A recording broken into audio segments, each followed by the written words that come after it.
দুপুর ১টার মধ্যে দেশের ১৫ জেলার উপর দিয়ে ঘন্টায় সর্বোচ্চ ৮০ কিলোমিটার বেগে ঝড়ের পূর্বাভাস দিয়েছে আবহাওয়া অধিদপ্তর। মঙ্গলবার ৭ মে ভোর থেকে দুপুর ১টা পর্যন্ত দেশের অভ্যন্তরীণ নদীবন্দরসমূহের জন্য দেওয়া পূর্বাভাসে একথা জানানো হয়েছে।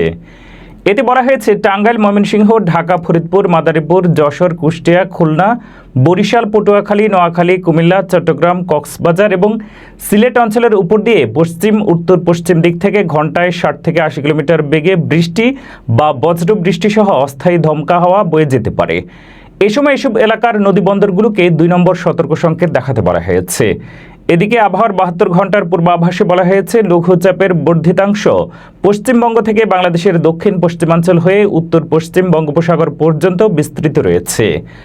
প্রথম দিনে ময়মনসিংহ, ঢাকা, খুলনা, বরিশাল, চট্টগ্রাম ও সিলেট বিভাগের অনেক জায়গায় এবং রংপুর, রাজশাহী বিভাগের কিছু কিছু জায়গায় অস্থায়ীভাবে দমকা হাওয়া সহ বৃষ্টি বা বজ্রবৃষ্টি হতে পারে।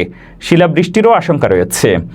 তাপপ্রবাহ: গোপালগঞ্জ, যশোর ও চুয়াডাঙ্গা জেলার উপর দিয়ে মৃদু তাপপ্রবাহ বয়ে যাচ্ছে এবং তা প্রশমিত হতে পারে।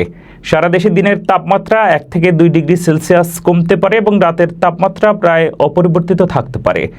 দ্বিতীয় দিনে রংপুর, রাজশাহী, ময়মনসিংহ, ঢাকা, খুলনা, বরিশাল, চট্টগ্রাম ও সিলেট বিভাগের কিছু কিছু জায়গায় অস্থায়ীভাবে দমকা হাওয়া সহ বৃষ্টি বা বজ্রবৃষ্টি হতে পারে। কোথাও কোথাও বিক্ষিপ্তভাবে শিলাবৃষ্টির আশঙ্কা রয়েছে।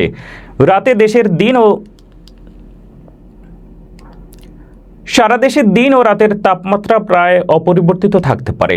তৃতীয় দিনে রংপুর, রাজশাহী, ময়মনসিংহ, ঢাকা, খুলনা, বরিশাল, চট্টগ্রাম ও সিলেট বিভাগের কিছু কিছু জায়গায় অস্থায়ীভাবে দমকা হাওয়া সহ বৃষ্টি বা বজ্রবৃষ্টির সম্ভাবনা রয়েছে শিলাবৃষ্টির আশঙ্কাও। সারা দেশে দিন ও রাতের তাপমাত্রা প্রায় অপরিবর্তিত থাকতে পারে। বর্ধিত ৫ দিনে বৃষ্টি বা বজ্রবৃষ্টির প্রবণতা অব্যাহত থাকার কথা পূর্বাভাসে জানিয়েছে আবহাওয়া অধিদপ্তর।